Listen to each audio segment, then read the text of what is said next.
He's editor-in-chief of Breitbart News and a New York Times best-selling author. And on this podcast, he brings deep research, prescient analysis, and world-class guests. He's Alex Marlow, and this is the Alex Marlow Show. All right, welcome to the Marlow Show. Glad all of you are here. I hope you all had a great weekend. I had a really good weekend. A lot of family stuff. It was fun. We were on a wild ride. I got a lot of good feedback on the show from Friday. So those of you, I think you'll still enjoy it. A lot of people enjoy my Al Gore impersonation and my Katy Perry commentary because in my honor, Misty pulled additional Katy Perry. So we got some special Katy Perry. This is the #1 Katy Perry podcast. Here she is on her tour. Check this out.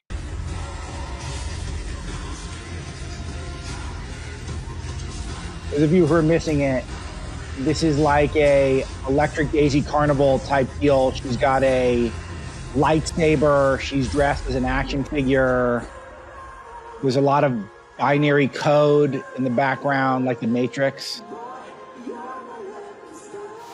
She's got the bang haircut where you got the bangs just only going down half your forehead. Just a horrible look, one of the worst looks ever. No one's ever looked good doing this, and yet she's doing it. All right, so look, I know you guys come here for my Katy Perry commentary. These tickets, they're selling tickets for hundreds of dollars. I just don't know what budget you guys are in if you can afford that stuff for Katy Perry. But $300 a ticket, that's what you're getting.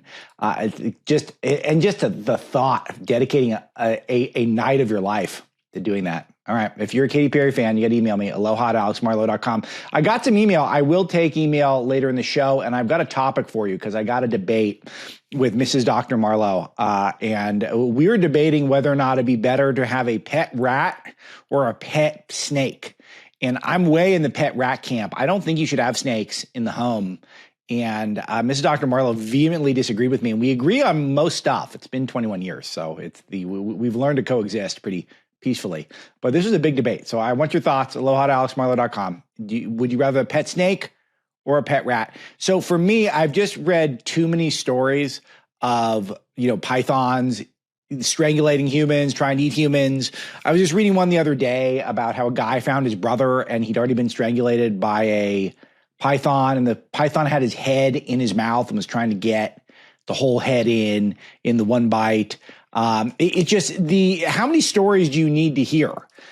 So it's funny because I just finished watching The White Lotus, which is a fantastic show on HBO. Not for the faint of heart. It's adult content. But I realized that there's a lot of Bangkok conversations, scenes, episodes.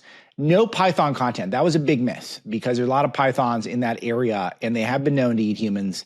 But I read one story about a python who had strangled or was strangling a 3-year-old because the 3-year-old's mother was house sitting the python and then brought her 3-year-old over, and the python was trying to kill her kid, and then the mother ended up having to stab the python, which was able to successfully free the 3-year-old.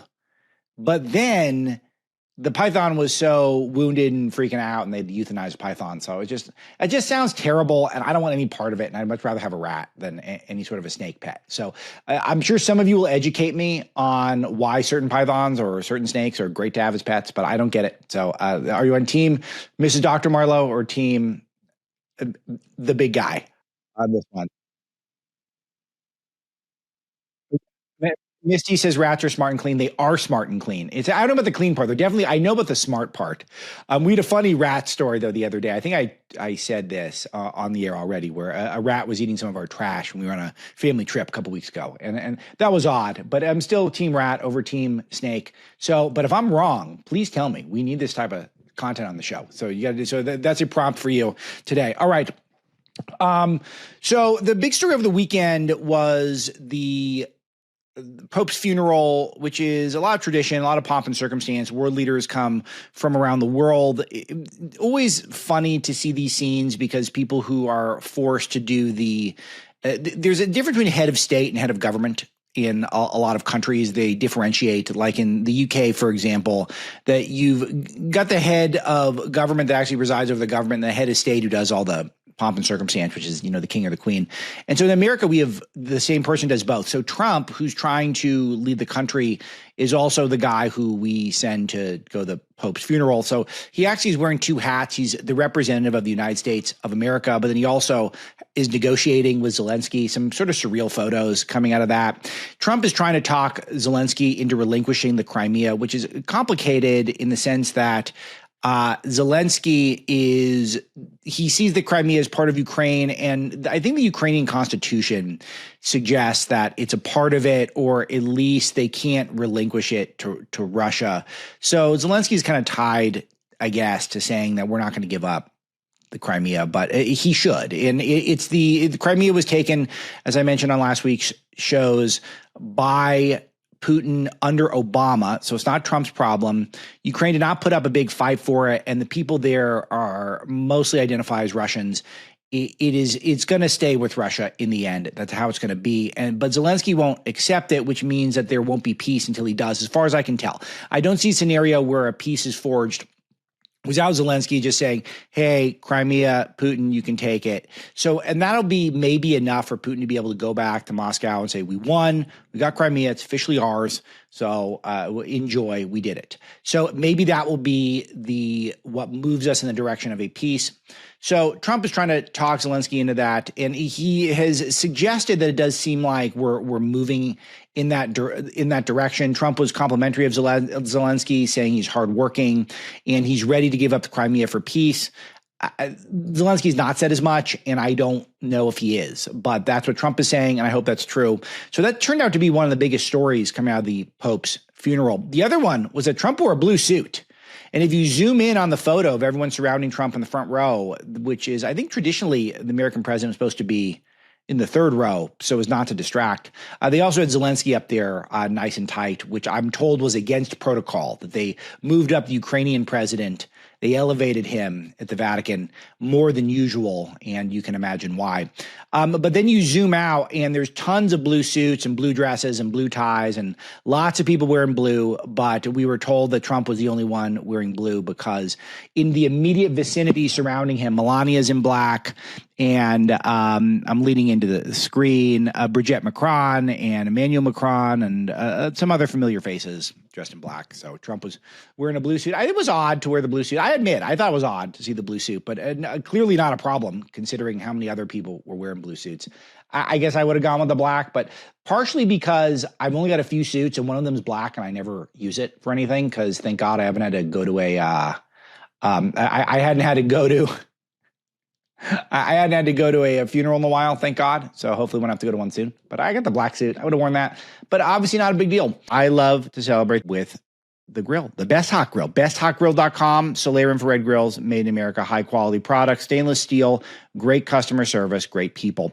If you get a Solaire infrared grill, you can do what I'm going to do tonight, which is I'm going to get the fillets and I'm going to get them, cook them a little bit slow. Once they're up to temperature, I'm going to whip out that Solaire infrared grill and I'm going to sear them off to a perfect medium rare. It's going to be fantastic. Serve them up to my family. I think I got my dad today. I think my sister's in town and we're going to be eating like kings thanks to the fact that I have the best hot grill on the market. Heats up to 1,000 degrees in 3 minutes and it does lock in those perfect flavors with that unbelievable crust that I get from my Solaire infrared grill. Of course, it's good for other stuff too, chicken, veggies, whatever it is. But it is the hottest grill around and it does change, just total game changer.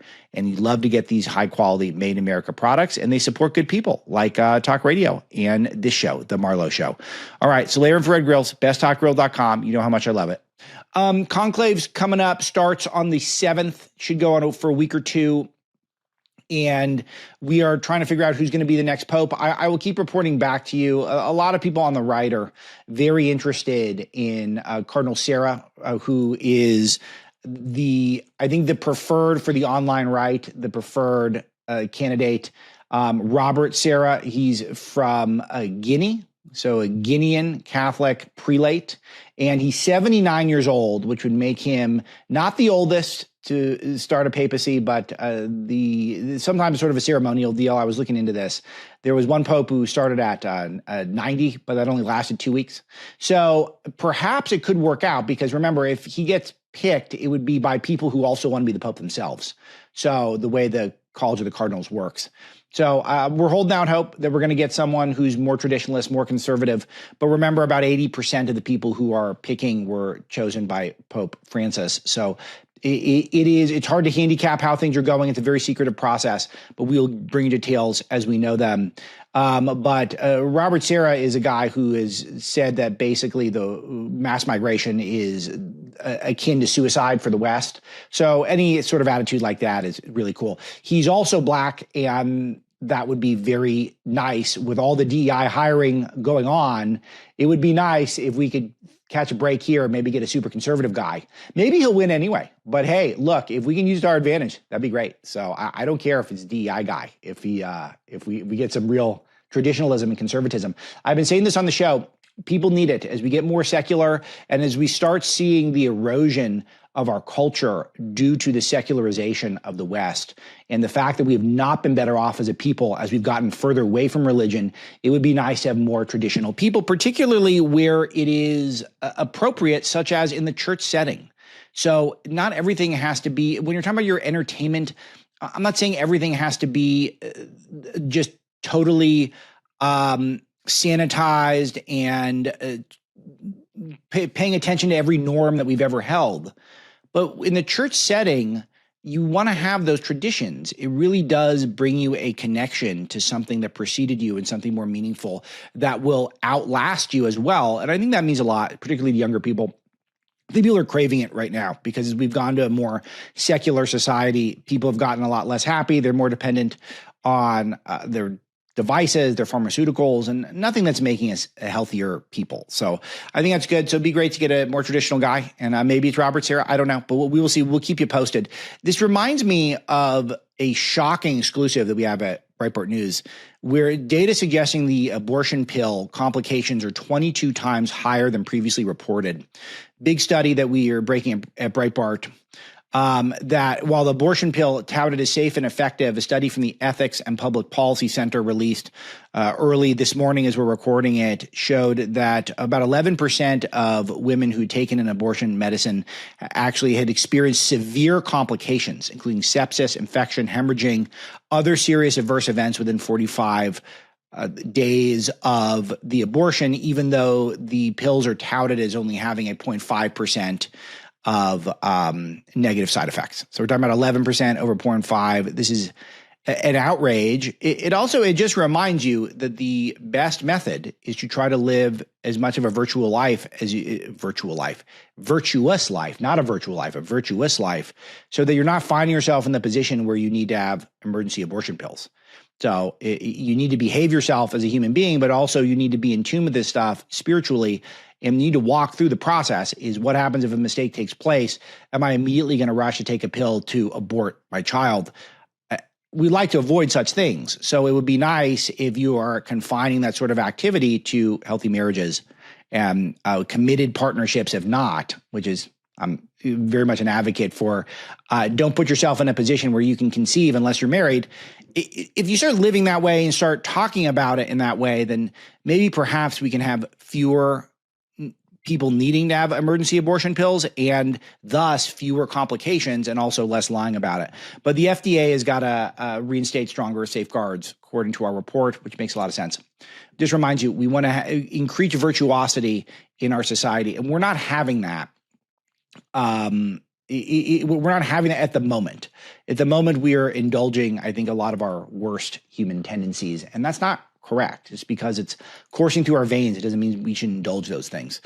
So that's number one. So, and that's why we're looking in the church. Hopefully the church can establish some sort of return to traditionalism and get away from just the pandering to the marginalized communities to boost the amount of people who are filling the pews on Sundays, that was the plan with Pope Francis. You could see that that's what he was all about, trying to reach out to marginalized communities, people on the outskirts, the fringes of society, because he thought that could pad the numbers for the church. I understand it. I'm not even saying it's a total negative, but I'm saying that in general, it'd be nice to have more traditionalism, conservatism. So hopefully that's what we'll get. And who knows, maybe President Trump will broker a bunch of world peace in the process. So, because that's what happens. All right. Other stuff is going on. White House Correspondents' Dinner was over the weekend. The White House chose to basically ignore it. I spoke to President Trump and Caroline Leavitt about what they might do when I was at the White House about a month ago. And I thought that maybe they'd do some counter programming. They didn't really end up doing that. So it just kind of happened. It came and went.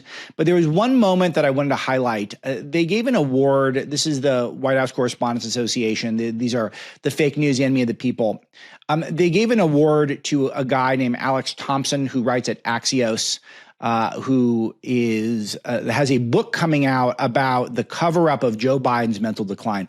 I'm going to play this clip for you, and then I'm going to give you a take I've got on this. The White House Correspondents Association is as necessary as ever.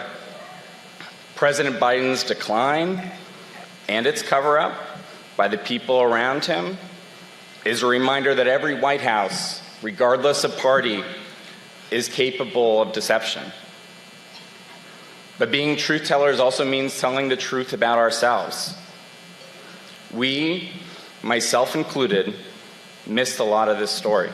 So here's where I'm going with this. This is not true. No one missed anything. Everyone knew Biden was in mental decline. Everyone knew it. And this guy's just selling a book. He's got a book coming out with Jake Tapper.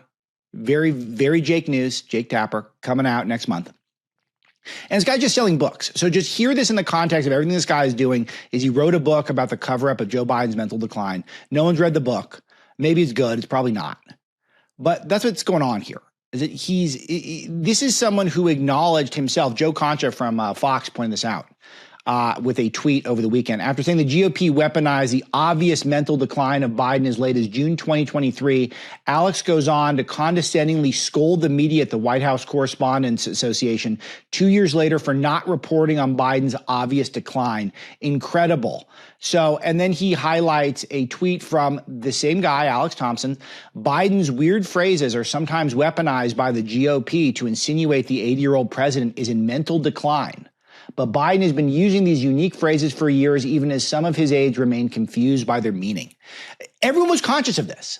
This is a big hoax that's taking place in the media, and I'm fed up with it. I've thought of it the whole time. I've said it on the show in the past, but I'm just going all in on this take. We've got to stop this. We've got to cut this out. There was no cover-up. It did not exist. No one covered up Biden's mental decline. Everyone knew he was in mental decline. So this is a thing this guy is doing to sell a book, and it's working. He's got the whole media doing advertising on his behalf. So and he's going to sell a ton of books. It's going to work because think of every person who's hearing a story like this. I mean, there's going to be a fraction of them who are going to buy a book. So it will work as book marketing, but he's doing this is a hype machine. It's not reporting. Everyone knew he was in mental decline. It was clear. It was obvious. I wrote about it extensively in Breaking Biden. So I still was taking him seriously because I knew the way the Washington establishment works. He could still have conceivably won if he hadn't had that disastrous debate. But it was, everyone knew he was declining. Like, what is this? Why are we still acting like no one knew? Everyone knew. And some people trust us less because of it. We bear some responsibility for faith in the media being at such lows.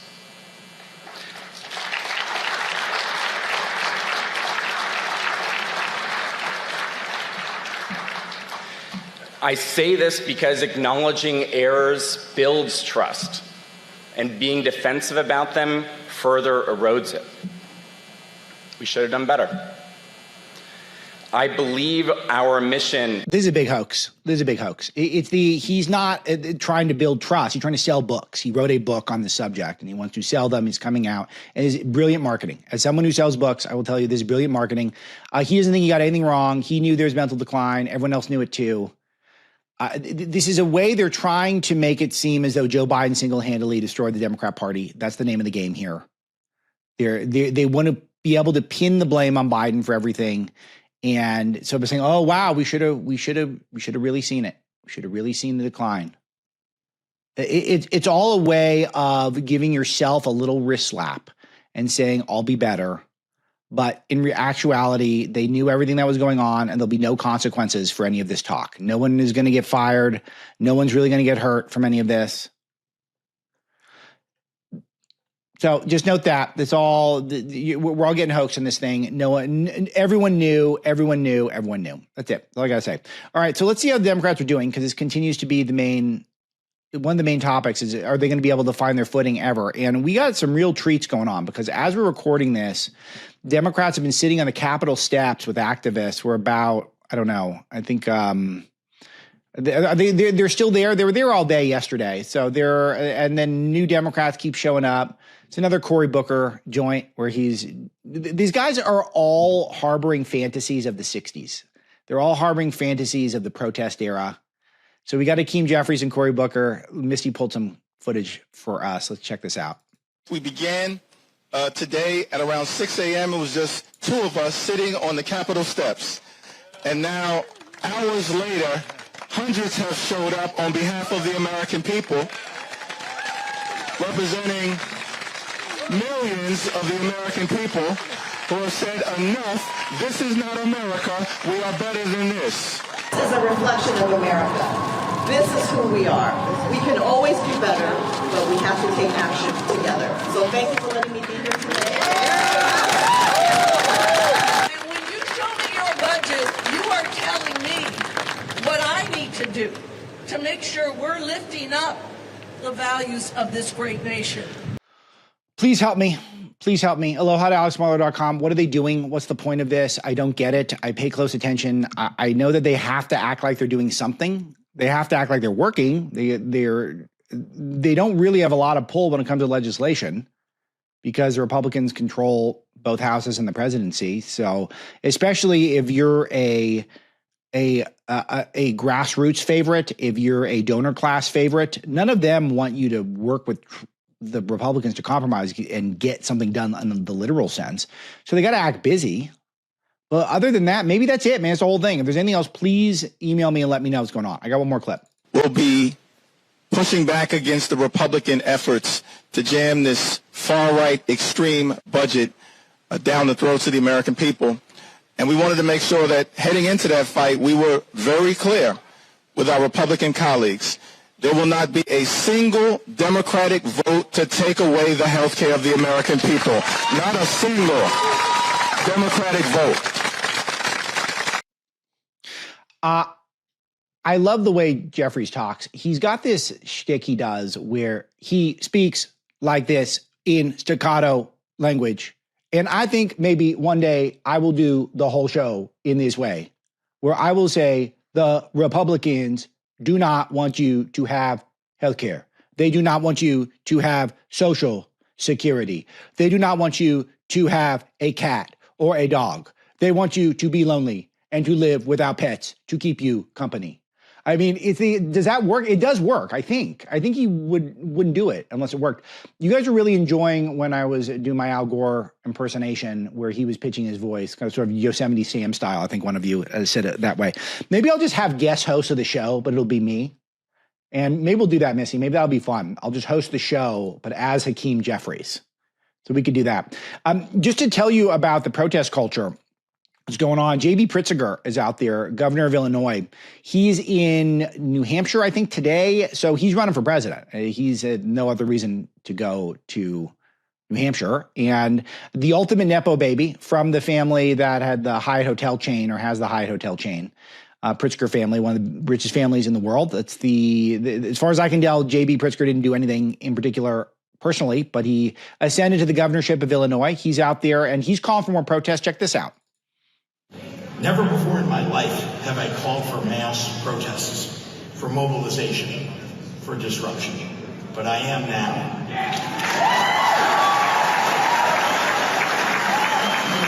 He wants mobilization, he wants protests, he wants disruption. He's not really saying what. Let's figure out if we figure out what they're really objecting to. Is there anything specific? We use specific here.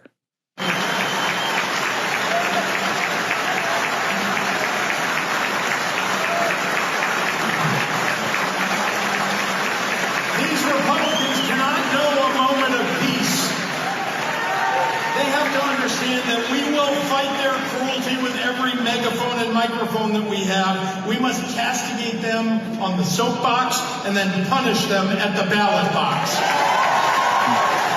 Punish, fight, it's all extreme rhetoric, and we used to get attacked for doing stuff like this, but the New York Times said he's thundering against do-nothing Democrats. Yeah, it's great. So, but the issue is that no one would ever want him to lead the country, given how he's run the state of Illinois. And Missy, you can maybe help me speak to this. But it's from what I could tell, if you look at the crime rate, if you look at the fact the state's out of money, if you look at the fact that the state is rapidly losing residents, people just can't leave the state fast enough. What is he offering in terms of his record? High taxes, Missy chimes in. So it's like, what is it that he does that it's Joel Pollack, who was an Illinois resident, who's one of our senior guys at Breitbart, who's on a couple of weeks ago here with me. He pointed out something that I'd forgotten. I can't believe I forgot this because it wasn't that long ago, 2018.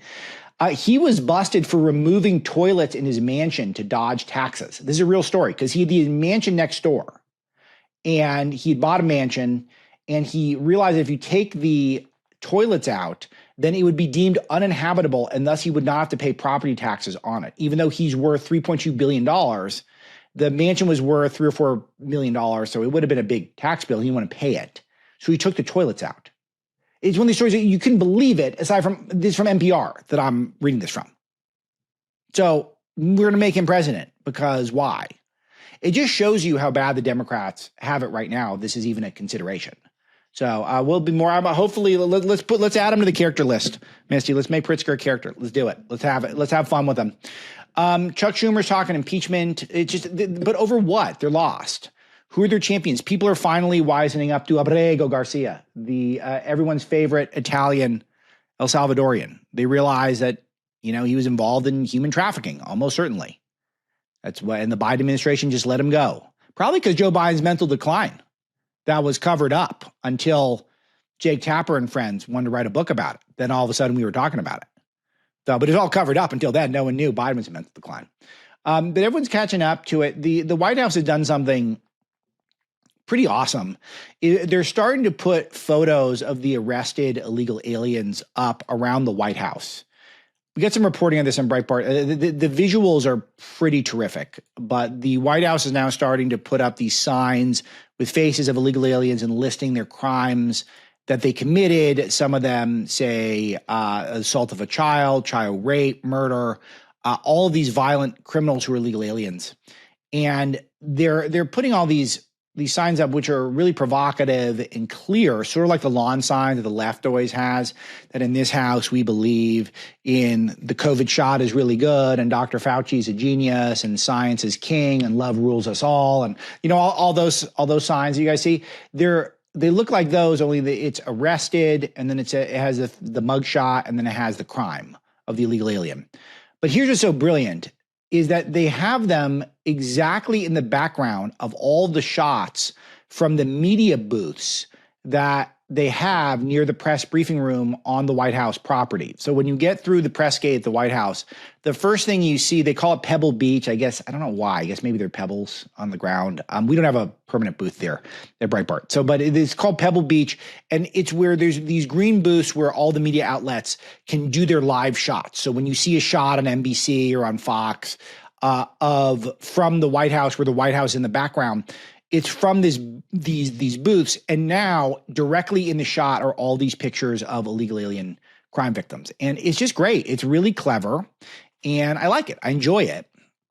And it's one of these things where it does help get the message out. And we got to keep working on them getting the message out. The White House just tweeted a picture of some of it with a couple illegal aliens, one arrested for distribution of fentanyl, another for the rape of a child, another murder.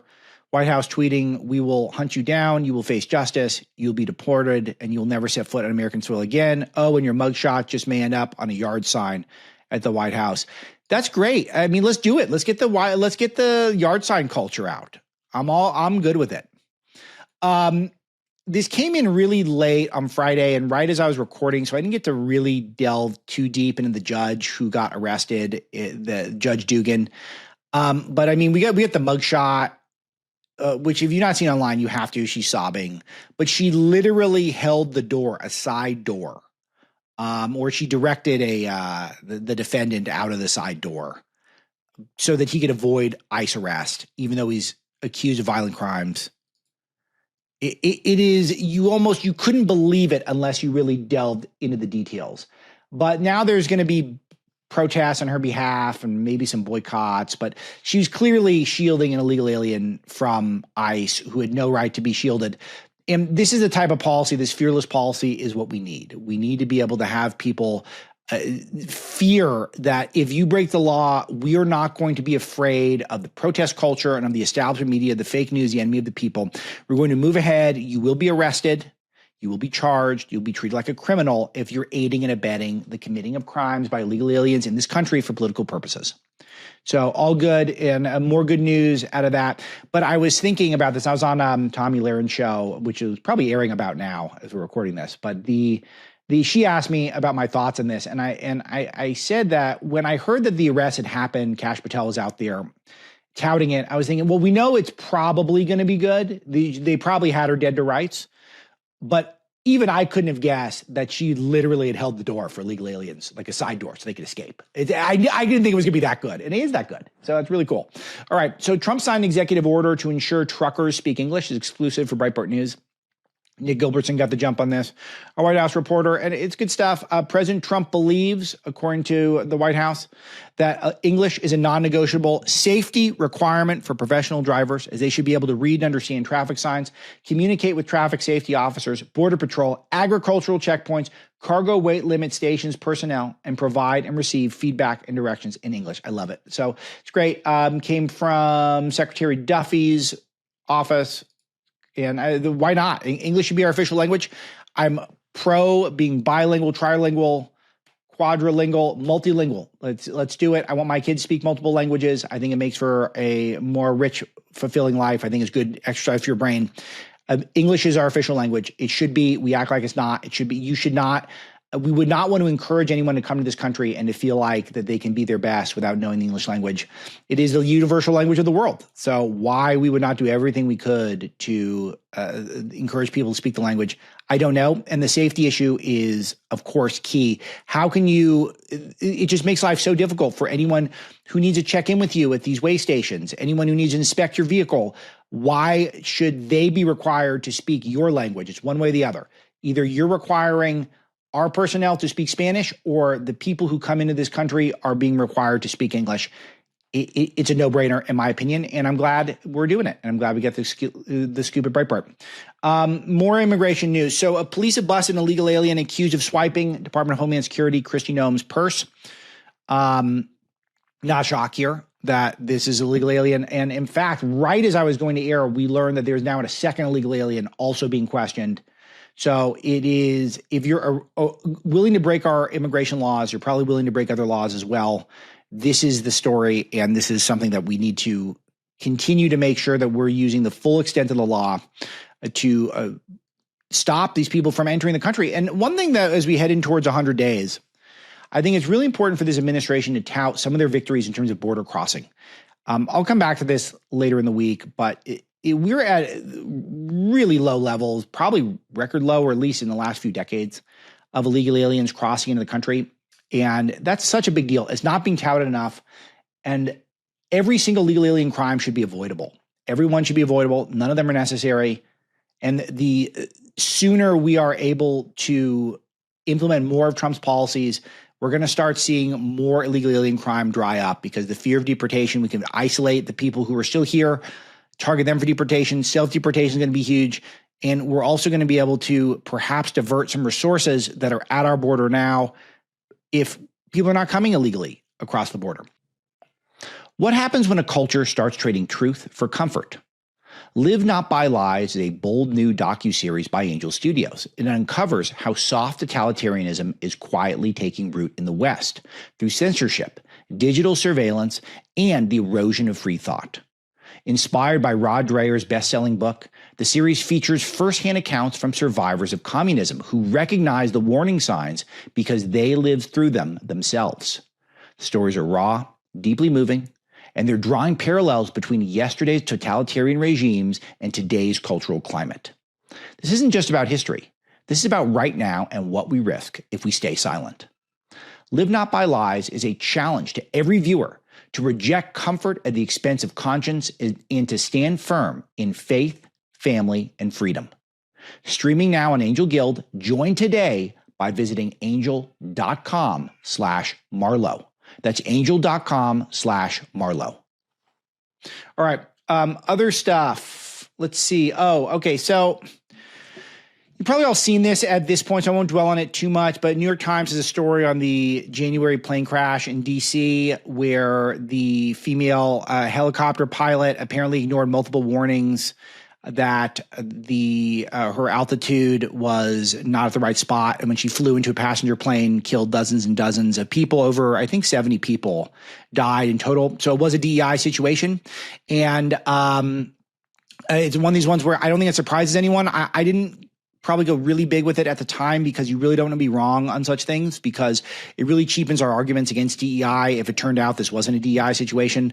But it really does appear as though, as more details are coming out, but there are a lot of missteps that were taking place because it's clearly a subpar pilot who probably shouldn't have had the ability to fly a plane into a passenger plane, or fly a helicopter into a passenger plane. So, and then even the New York Times acknowledging this. And I just want to point out, we've got to get past the woke era. We got to get past the DEI era. Return to meritocracy. We need to have a meritocratic society that will make America better. And that is the message we want to send our children. It is a nice message to them that you are not judged by the color of your skin, the content of your character, how big your bank account is. You're judged by your ability to be excellent. And there's a lot of objective things here. There's a lot of things that are objective.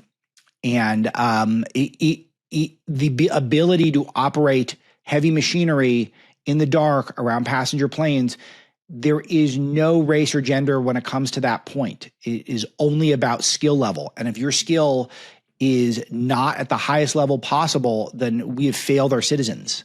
So this is not a cutie thing. This is not cutesy stuff. This is serious, dead serious stuff where real lives are on the line.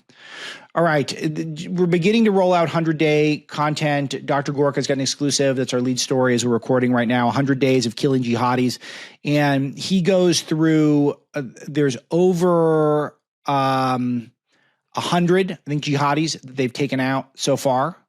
And I think that's pretty unbelievable that they're hard at work. I was visiting with Dr. Gorka last month, and President Trump is dead serious about killing jihadis. And he's armed Dr. Gorka with a lot of resources at the National Security Council.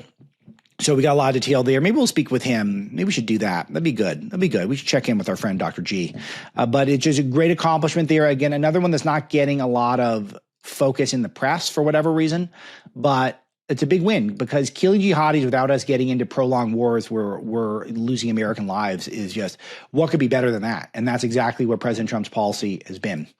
Another one that's a huge victory that we got over the weekend that has, I hope we get enough, we're touting this enough, but IBM announcing $150 billion investment in U.S. manufacturing focused on American jobs. The reshoring is just unbelievably significant. It's so important, and we have just not spent enough time, I think, emphasizing how big some of this can be for the president, that he has decoupled Apple from China. We talked about this on Friday's show. Unbelievable stuff. IBM building factories in the United States, that is big stuff. And all of this is a downstream effect of the tariffs. The stock market's down 10% since the beginning of Trump's administration. That's a big chunk, but it's not 40%. It's not 80%. It's 10%.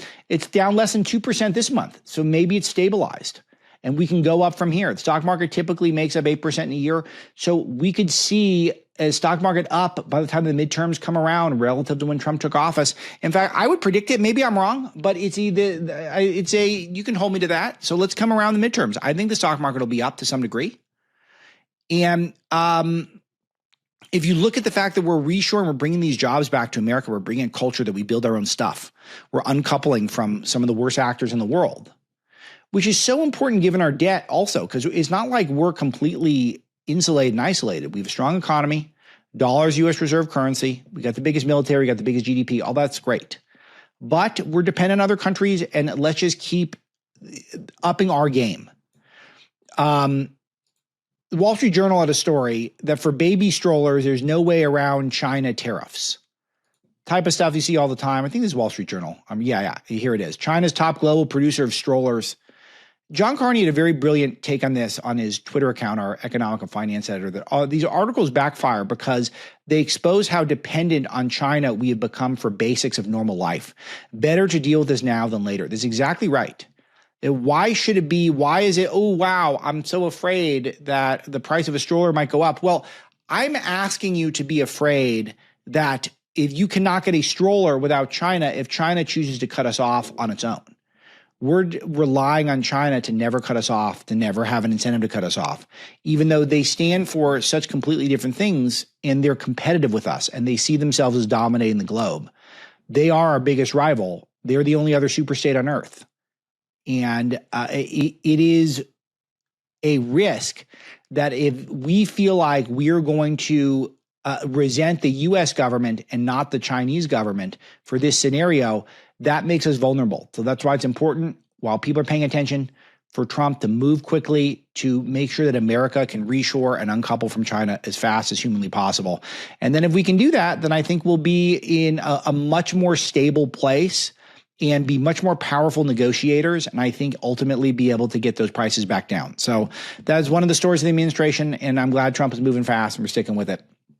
All right, let's see. There's so much other stuff. We got Canadian elections. I got a what's his Mark Carney clip that Missy's pulled for me. Canadian elections are happening right now. Let's see what Missy grabbed. I know people are anxious right now. The crisis in the United States doesn't stop at their borders. Now an imminent threat for Canada's economy. 5% tariffs on all goods. You're beginning to feel like 2008. They can become divided and weak. But this is Canada. And we decide what happens here. Let's choose to be united and strong. Canada strong. All right. I mean, it's just very, very generic. But Canada's going to the polls. Pierre Poilievre blew a 26-point lead. I'm very negative on. I hope I'm wrong. Hope the polls are wrong. But this is, unfortunately, it's no doubt because they couldn't message properly on Trump's tariff, because Poilievre had to kind of act like he didn't like for Trump calling Canada the 51st state and Governor Trudeau. But either way, it was his job to kind of figure this out, and he hasn't. So now it does look like Carney's going to win again, but hopefully I'm wrong, and we'll have updates for you at Breitbart News. But they're voting currently in Canada right now, and we'll bring you results as we have them. But probably tomorrow's show, I think we'll have an update for you. But big election season that started with Poilievre and the Conservatives leading the way by a long margin, and now Mark Carney, the most vanilla guy ever, who's benefited from the short campaign because he's got nothing. He's got nothing of interest to say. As I point out on the show many times, he's no original ideas. He can't string together a few sentences together. But the essence, as Francis Martel has been pointing out for us at Breitbart News, is Poilievre made cutting spending the core of the campaign and not about sovereignty, immigration, crime, corruption. It's just cutting spending. And that's just, it was not the right message, it looks like. And I hope to be eating these words tomorrow, but in all likelihood, I will not be. And then let's see what else. I mean, should we talk NFL draft? I mean, do I have anything interesting to say about Shedeur Sanders? That's what everyone's talking about. Deion Sanders' son, who was supposed to be a top 5 pick and then ended up going in the 5th round. He's a big showboat. It's like, I'm good with it. I understand marketing and we're in a hyper marketing era, but this kid who played at Colorado, which is not a top tier football program, and he built a draft room for himself. It's just the obsession with the self. And I don't dig that he was on the X platform and he keeps giving it up to God, but he's really all about himself. Like, I don't dig when people do that. People do this all the time, where they live this deeply narcissistic life, but then they tweet about God. And so we're supposed to like, oh, wow, they must be like really deeply Christian. Like, I don't know. I don't know him very well. So it's always hard to criticize that stuff because maybe he's a religious churchgoer, but it's just all the self-aggrandizement. And he was apparently very dismissive of executives in meetings and disrespectful and self-serving. And it's just, I don't know why as a culture, well, I do know why, because it's sort of compelling to watch. But in our social media age, we are elevating people who have a huge ego, who have a lot of bravado and have a huge sense of confidence, even if it's not earned. And we don't look at people's background, resume, and accomplishments. We're looking at people's front-facing persona to elevate them. And I guess a lot of these executives of the NFL were just saying, no, we're not into it. This guy's just a big showboat, and he's going to distract from our team is trying to win football games in the National Football League. So so he dropped all the way down to the 5th round. Now he's on the Browns, which is a pretty tough organization. Not a lot of positive stuff coming out of there in recent years. So I'm cool with it. And a lot of the sports media said it was racism, but the first pick of the draft was a black quarterback. There were other black teammates from Colorado that got chosen first. So that's a big joke, but I'm not saying anything surprising there, right? That's sort of a generic take. I don't like to bring generic takes to the show. I like to expand all of your horizons. All right. Let me share some email with you guys. Got a lot of email over the weekend. Let me read some of these emails we got going. Aloha at alexmarlow.com. If you want to be a part of the show. Scott Tinley. Alex, does Al Gore sound like Foghorn Leghorn? I said that's the big idea with Trump chasing my worm. I said that's a big idea with Trump chasing my worm. He's just a blabbermouth cat. Yeah, that sounds about right. Yeah, I was doing the Al Gore pitches his voice. He does his gravelly, deep voice thing. I did a big rendition of it on the show. I don't know. Maybe you guys would like the show better if I came in and I was just trying to speak from the diaphragm, like really just speak like this and just give you all the news. Trump's deporting all these illegal aliens. These guys are connected to MS-13, Tren de Aragua. If I pitched my voice like that, would you like the show better? Maybe you would. I don't know. But these guys do it and it just feels very performative. It doesn't feel genuine. It doesn't feel authentic. All right. C. Sean Borland says, at 33 minutes into the episode from Friday, never have I ever heard you use a funny voice to imitate someone, mock something, or in any other way. I watched you do it 3 times. Hilarious. Thank you. 3 times. That's a lot. And don't save it just for Al Gore. He doesn't get enough headlines to use the voice. So you guys know that I have been known to do a Trump impersonation. I've been known to do a Biden impersonation. I feel like I'm trying to move fast on the shows because I want to be respectful of all your time. And I got the gift of gab, so I could be a little windy. So I'm trying to bring these things home. And I feel like if I divert from the news for too long to do the comedy bits, then I got to be pretty serious if I really feel like I want to do that. Ironically, I got to be serious about the jokes.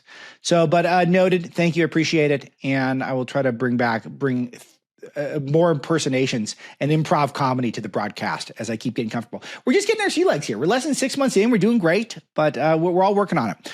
All right, here we go. This is from Melanie Gates in Florida. Aloha, Alex. On your recent show with Carol Roth, you spoke about the increase in the number of students who need remedial math at Harvard. You should thank Common Core math for that. As a longtime educator, I saw the erosion of mathematical understanding and skill over my 20-year-plus career. Common Core forced all students to be on a path to calculus versus building their math skills in a way that would benefit their individual career choices. While I'm all about promoting access to any and all who wish to pursue higher math, I think we also should support those who would better benefit from business math. So let me give you a few thoughts on this. We had a full-time Common Core reporter for a while, a woman named Dr. Susan Berry, who left journalism and ended up, she's now in the education sector. But we take this very seriously. We always have at Breitbart. Common Core has not helped our education system. It's worthy of a longer conversation and probably some interview content on it. So I'll bring you that.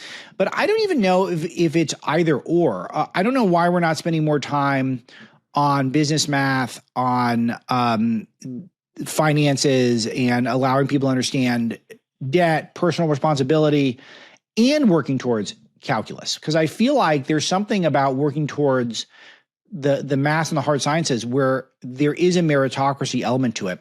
I brought up that a lot of these Harvard students are admitted, but they can't do basic math. So they have to take all these remedial, so to speak, math classes. And I was always on a very rigorous math path. And it was good for me because it became clear, because I was in advanced schools growing up. And even though I was really good at math, there were people who were way, way, way better. And it did make me not want to continue with math and to try to find something where I could be the best at it because, in my 8th grade class, I was probably the best in my geometry class, but there were kids in my grade who were doing calculus, AP calculus AB and AB calculus BC. So they were like 3-4 grade levels ahead of me, even though I was doing great relative to normal kids. But when I'm seeing kids who are already 3 or 4 years ahead of me when I'm in the 8th grade, I'm thinking, well, I'm not going to catch up. So I got to start thinking about other stuff. So I feel like there's both. I feel like I would have benefited more from learning economics, finance, stuff like that at an earlier age. But also it was good that during high school I was forced to keep doing math and, do APs and stuff. That was good for me. So I feel like it could be a both situation because you can't, when you're doing the calculus problem, it doesn't know if you studied the night before. It doesn't know if you're black. It doesn't matter if you're a furry, if you're a homosexual who's also a heterosexual at the same time. They call that a 2-squared spirit. I don't know. Whatever. No one cares when you're doing a math problem. So I like that. Anyway, she continues. Heck, I think every student should take finance math class, even if it allows them to understand the cost of their student loan for their useless college degree to which they can't find a job in that field. Revising our math standards would also help with empowering small business owners by equipping them with knowledge that will promote success in their career. I totally agree with this. I would much rather have spent more time understanding how the economy works. Even when I got to Berkeley and I took an economics class, they just taught this very simple Keynesian model, which just sort of assumes a fixed pie for the economy, where basically the whole name of the game is it's just like communism, where you want to try to take as much money from the rich as you can and give it to the poor because the poor are more likely to spend it, whereas the rich are more likely to hoard it and put into savings accounts. But they never really work in the factor that the rich actually create wealth and they can grow the wealth so then everyone can get more. So a rising tide can lift all boats. And there's no balance to it. And I just found it very discouraging and distracting because there were all these obvious real world objections to the basic economics that they were teaching. And it just kind of turned me off to the whole process. And it would be nice if someone actually explained how the economy works to younger people. I think that'd be really good. Anyway, she goes on, but it's a rebuke of Common Core and the way we're doing K through 12. All that's great, and we all need to consider it and consider a real. I think it's all a real opportunity for us to rethink education and to show some leadership. I was trying out last week. I called for the end of the Scholastic Book Fair. I got a big response to that. Those of you who missed my opening rant on Friday's show, it's right at the top of the show. I'm calling for the end of the Scholastic Book Fair. It's important. I'm riding on this hill. I'm staking it out. This is my territory, guys. When it goes away, you're all going to say Marlow called that shot. That was a good called shot. All right, we're going along here. This is it for today. The Marlow Show. Monday, we're rolling. Big week, 100 days week. Thanks to our producer, Misty. Thanks to all of you in the audience. Thanks for telling 10,000 friends and family members about what I'm doing here. I'll talk to you tomorrow.